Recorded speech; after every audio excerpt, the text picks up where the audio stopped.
Thank you for watching, liking, commenting, sharing, and subscribing right now. For a long time, I was using the Microsoft Internet Pro keyboard, and the reason why is because it had two additional USB ports in the back of it, so I was able to, plug in, removable media drives or digital cameras or what have you through it. They stopped producing that, and the writing was, I guess, for me, on the wall. So then last year, when I was looking for a replacement, since I had spilled coffee all over that keyboard, um, it's the keyboard that is the guest star in How to Clean a Keyboard video, one of the first ones that I did before I was streaming live at live.pirillo.com. Moonglaive in the chat room recommended this, and for a while the response to what is keyboard went to the video for the Inax, I guess, what is it, Aurora aluminum keyboard. And I thought the keys themselves were aluminum. Turns out they're just plastic with some kind of silverish spray over them. So on my Inax keyboard, which still works, the right shift A S D E C V N M comma and dot and then the space bar key are kind of, there's a spot in them. In fact, I'm gonna stand up and show you. You can tell where I always hit my space bar because that's the spot that's rubbed out. It's kind of funny. See if you can see that right there. That's not just a shadow. That's the only space on the keyboard that got rubbed out. Anyway, this part is metal. The body or shell of the keyboard is metal. There are a couple of USB ports in the back. It worked well. I mean, I didn't really have any complaints with it. It very low profile. I like the fact that it has audio pass-through, so I was able to connect this to my sound card, and then use on this side a microphone or headphones without having to walk around the side of my desk to get to my computer. So the Inax keyboard was good. I didn't really mind it one bit beyond it starting to show a little wear and tear. Then you might remember the review I did with this particular keyboard, part of the Microsoft Entertainment Desktop, the 8000 series. I kept it around. This now works with the PC in my office. And yes, I do have both a PC and a Mac. Perish the thought. And it works out quite well. I like this keyboard because it's got a mouse built into it, or I guess it's a touchpad of sorts. I don't like that they put the Windows button all the way down here beneath the space bar. I think the designer wasn't thinking about usability, considering every other keyboard has the Windows button typically over here between Alt and Control. And it's a decent keyboard, but it's definitely an entertainment keyboard, not really meant for regular desktop typing, very low profile as well. So then you might ask, well, Chris, what keyboard are you using with the Mac? I could use those keyboards just fine after doing a little bit of remapping. I ultimately decided to go with this. This is Apple's latest wireless keyboard. It is thin. I mean thin. I'm not going to say razor thin, but certainly thinner and smaller and more lightweight than any other keyboard I've ever used. I have not had one single issue with it beyond just trying to get used to Mac shortcuts. Living inside of both Windows and Mac OS X and sometimes Linux, it can be a bit of a challenge, but once you kind of get used to it, it's pretty easy.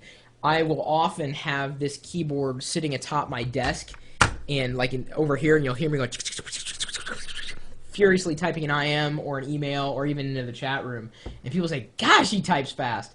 I don't really have any problems with it. I haven't had to change the batteries or recharge the batteries. It's Bluetooth, so it's connected wirelessly and securely, at least in that fashion. Very thin. Very thin. The only bulk of it is here where the batteries are stored. Now, I don't know if I'm going to be able to, you're going to be able to see it if I tilt it the right way, but some of the keys are starting to show a little bit of wear and tear, and it could be because my fingers aren't always clean.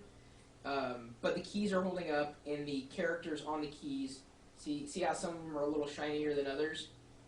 So there's some bit, and I do a lot of typing, and of course this is what I use for the most part when I am typing. This is the latest version of this. This is what it was replacing. And some people ask, well, Chris, do you miss having that 10 key? And no, I don't. I really don't. The profile is thinner, certainly, if I can get it the right angle there. Much more lightweight. And I don't really use the 10 key that much. If I missed anything, it would probably be like the page up, page down keys. That's taken a bit of getting used to. I have my function keys mapped differently on my MacBook Pro versus the desktop, the Mac Pro, and that I haven't gotten in alignment perfectly. I need to go and decide, well, I'm going to use F5 for this on all the machines and then remap accordingly so that it's less of a challenge when I'm on one machine versus another. But beyond that, I don't think I've compromised that much. But then I don't do a lot of accounting. I didn't train on 10 key.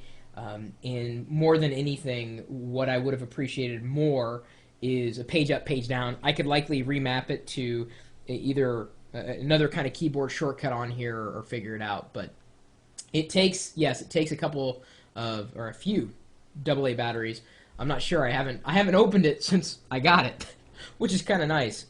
But I think it takes 3. I wasn't sure. I think this older one takes 4, and it's so much heavier. Gosh, you don't think that your keyboard's all that heavy until you get like a super lightweight one. And I mean, let me tell you.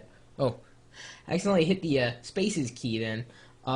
This is very lightweight. I love it. People ask, well, what do you think? Do you usable? Is it usable? Is it something that you can stick with? And honestly, if it wasn't, I wouldn't be using it. There's no doubt. I mean, I am so picky when it comes to keyboards. I have purchased and subsequently returned so many keyboards just within the first days of trying to use it. I had the same issue with the Microsoft. This one, I couldn't use it in its location. I didn't even, I couldn't even really use it up here because the way that Microsoft did the function keys, they made them not really keys, but more like impressions. And they're not really buttons, but you tap, and so there's no tactile feel to a function key. And there was honestly key overkill on this particular keyboard. I just didn't really need that many buttons on my keyboard. There's some. This one doesn't have enough. That one has too much. Where do you draw the line? It's all up to you. But if you're asking me if I think Apple's latest wireless Bluetooth keyboard is good, it definitely gets 10 fingers up from me, or 8 fingers and 2 thumbs, depending on how you count these two. And they are opposable thumbs. This one happens to like the page up, page down key. This one is more of a command kind of thumb. It's a good keyboard. I like it. And I'll have to do a separate video review on the Mighty Mouse in comparison to the Microsoft wireless mouse that I had been using. The bottom line for that is I haven't had too many issues using either one in either a VMware installation of Windows or on Mac OS X directly. And Wicket, well, Wicket, he's still trying to train his voice because he's using the whole voice system to command around the whole operating system, and it's not working out too well for him. But what are you gonna do? So anyway, those are my thoughts. I like the Apple's wireless keyboard, and it's made a really good replacement. I couldn't use it otherwise, and I'm a typist. I type, what is it, somewhere around 120 words a minute or more. I've never really timed myself past high school, but I've definitely typed a lot since high school, and certainly will continue. Oh, you okay, bud? You okay? You okay, buddy? You okay? He's fine. He's okay. He's fine. He just misjudged the chair. There we go. Okay, there we go. You're okay. You're okay. Wait. You okay? Just shh. Just wait. Wait. Stop fidgeting for a second. Let me finish the video. Good? Good boy. Good boy. Good boy! You're a good boy, too! Or good girl, or woman, man, whatever you are. You're watching the video. My email address is chris@pirillo.com. Maybe you think you know of a better keyboard, or some keyboard shortcuts, or unique things that you could do with a keyboard. usability tips for a keyboard, wireless keyboard. Maybe you got tips that have nothing to do with the keyboard. Send them along. Doesn't matter. We'll take them. We'll take anything you got, including how to keep your dog from falling off the desk tips. All right, little boy. I apologize for the baby talk with the dogs, but if you're a dog person, then you totally understand. Every once in a while, with this keyboard here, he comes up and he pounces on it, and I come back and whoa, dude! How the heck did you install Linux? He's done it before. I've told you guys, he's done it before.